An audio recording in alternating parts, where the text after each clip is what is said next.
Born of nuclear radiation and destined to walk the earth forever, welcome to Godzilla Reviewthon!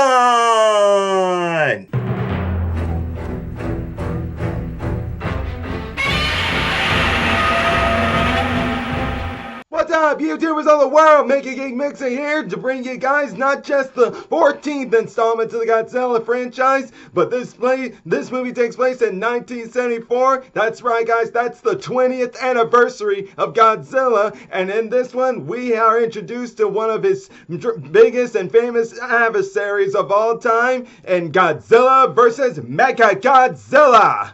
That's right, guys, Mechagodzilla, this is where he debuted, and I love this film. This was one of the best films of all because Toho did not play around this time. It was in the 70s where they were in a low-budget production sort of way that they didn't really put as much into it as they want, but in this one, they really pulled out all the stops. And with it being the 20th anniversary of Godzilla, they did it right by making us remember who Godzilla was, a force of destruction, but also in sense of keeping his heroic side to him as well. That's right, guys, in this era, Godzilla is a hero, but still, since it being the 20th anniversary, they had to show that he's still a force of destruction. And if you guys are wondering how that works, well, don't worry, you're about to see. But let me first show you this amazing title sequence, title opening for this movie.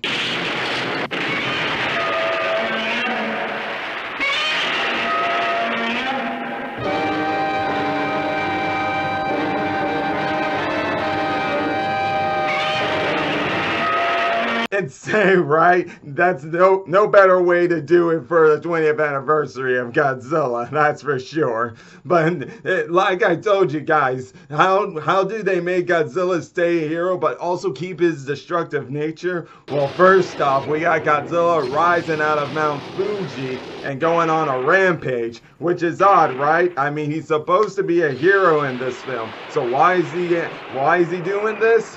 Who knows? But here's where we actually start to get a clue. It's when Anguirus shows up. And if you guys are wondering how Anguirus got there, well, you guys remember in my last installment, I talked about how Anguirus fell into a fissure at the beginning of Godzilla vs. Megalon. Well, at the very beginning of this film, even before the title sequence, it shows Anguirus and the Arctic. My guess is somehow that fissure made him go over there, but then he somehow started burying underground and made it to the mainland of Japan. And that's where he runs into Godzilla. But instead of being all happy to see him, Godzilla's actually fighting him. Makes you know something's wrong here. And then we're finally given our clue as to why something is wrong. As Anguirus tears off some of Godzilla's flesh, we see a metal piece inside of him, showing you that this Godzilla is a fake. That explains why he's going on a rampage. This Godzilla's a fake. But that Godzilla doesn't waste any time, and this is where those two continue to fight, and it gives you a really throwback to Godzilla Raids Again, since Anguirus was Godzilla's first opponent. But even still, this battle can also show you how brutal this Godzilla is. I mean, I talk about Gigan being brutal, but check this out. That is even more brutal than what Gigan does. I mean, seriously, doing that to Anguirus' jaw, very brutal.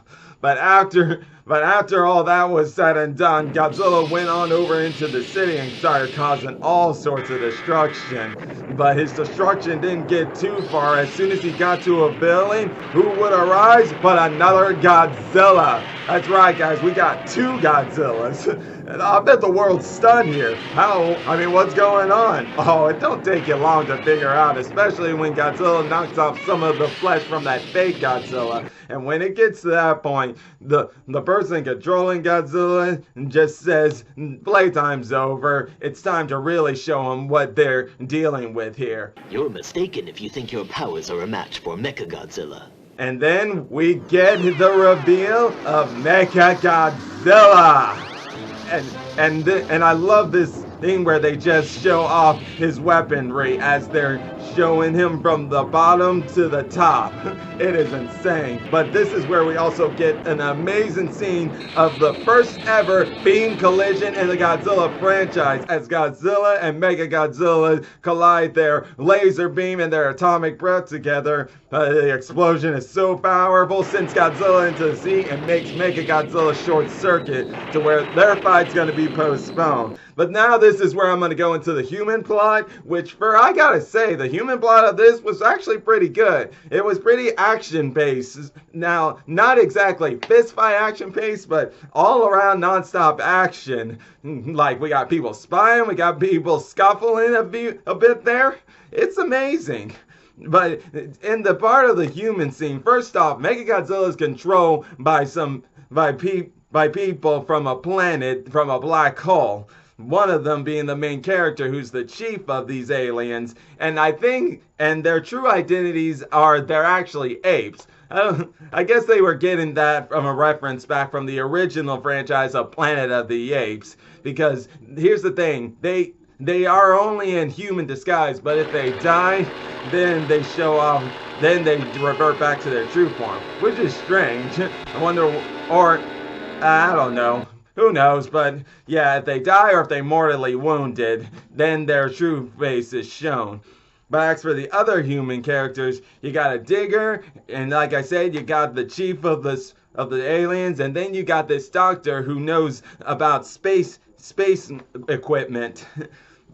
But the digger, he meets up with a woman who works at a university, and they find a cave that tells of a prophecy along with a statue. And the prophecy goes something like this. When a black mountain appears above the sky, a huge monster will arrive to try to destroy the world. But when the moon sets and the sun rises west, two monsters will appear to save the people of Earth.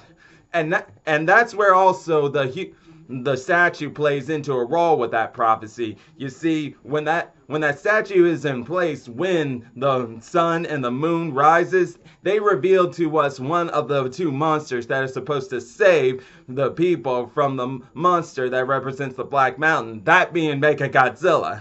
And that monster is called King Caesar. It reveals the location of where King Caesar is at. And as for that statue, that woman is spied on by two people. First, you got one guy who wants to steal the statue because he works with the aliens, while you got another guy who is trying to actually follow this guy because he's part of Interpol agency, like S.H.I.E.L.D., like they've known about these aliens existing and they've been trying to follow them around for a while and try to stop their plans. But either way, I don't get why those aliens were so fearful of King Caesar. Because here's the thing, even though they succeed in finding King Caesar, he only awakens when a woman has to sing to him. And even though he awakens and fights Mechagodzilla, besides being able to absorb Mechagodzilla's laser eye beams, he just gets the crap beat out of him. Because, man, I'm just saying, why were they so afraid of this guy? Mechagodzilla's beating the crap out of this guy, and he no doubt would have died if not for the arrival of the second monster of the prophecy, Godzilla himself. Yeah, and I definitely love the scene when Godzilla is coming up on the island. You can just tell how menacing it is. I mean, even in that suit that's supposed to make him look friendlier, he is pissed. He didn't like how things ended with him and Mechagodzilla, and he's ready to come back and finish this. He wasn't gonna let the battle end like that, not at all. But even still, Godzilla and King Caesar just can't get a hit on this guy. Anytime they got a chance to try to get an upper hand, he just unloads his arsenals all over the place. I mean, seriously, laser beams, finger missiles, chest beam, knee missiles, toe missiles, along with a rocket booster on his feet. This thing's a walking armament, people. How can Godzilla beat this thing? I mean, even when he's shooting all of his arsenals, King Caesar and Godzilla just can't do anything but just try to figure out how to get around it. it gets so intense that even Godzilla starts to get blood sprayed out of his neck. Mechagodzilla is just destroying him. How is Godzilla able to beat this guy? Well, when he realizes he can't get through those weapons, he calls upon a power that makes him become a magnet field and has metal come to him. And now you guys are probably wondering, how did that happen to him? Well, during the middle of the movie, Godzilla's on an island and he continues to get struck by lightning, which I don't know how he's able to make himself get that magnet power from it, but somehow he's able to. I don't know. It's weird. But that is what helps him to defeat Mechagodzilla. It gets Mechagodzilla to come to him since he's made of space metal. And that's when Godzilla's able to twist his head and rip him off. And then it all explodes and Godzilla has saved the day again. He and King Caesar go back home. And that is exactly how the story ends, folks. And also, the humans take out the aliens too. But I'm gonna let y'all just watch it to see for yourself. I was just wanting to talk about the movie of the Godzilla fight itself, because the reason this is one of the top and my favorites and many others out there is because the music, the monster battles, and Godzilla versus Mechagodzilla. I mean, everything about this was insane, man. And one more thing I forgot to mention about Mechagodzilla was his being able to spin rapidly, that he creates a force field. And if Godzilla touched it, he would just start to burn his hands. I mean, seriously, guys, I totally tell you, you have to see this movie. It is perfect for the 20th birthday of Godzilla, the 20th anniversary of Godzilla. You will not be disappointed with this movie. The music, the action of the monster battles is insane. One of the best out there. I gotta tell you, you must see this. And I'll just end it right there. If you're enjoying my videos, all you gotta do is click the subscribe button, hit the bell icon to be notified when I make more videos, and I'll be seeing you guys in the next entry, or the final entry in the Showa era of Godzilla Reviewthon! And until then, MegaGeek Mixer signing out. Bye!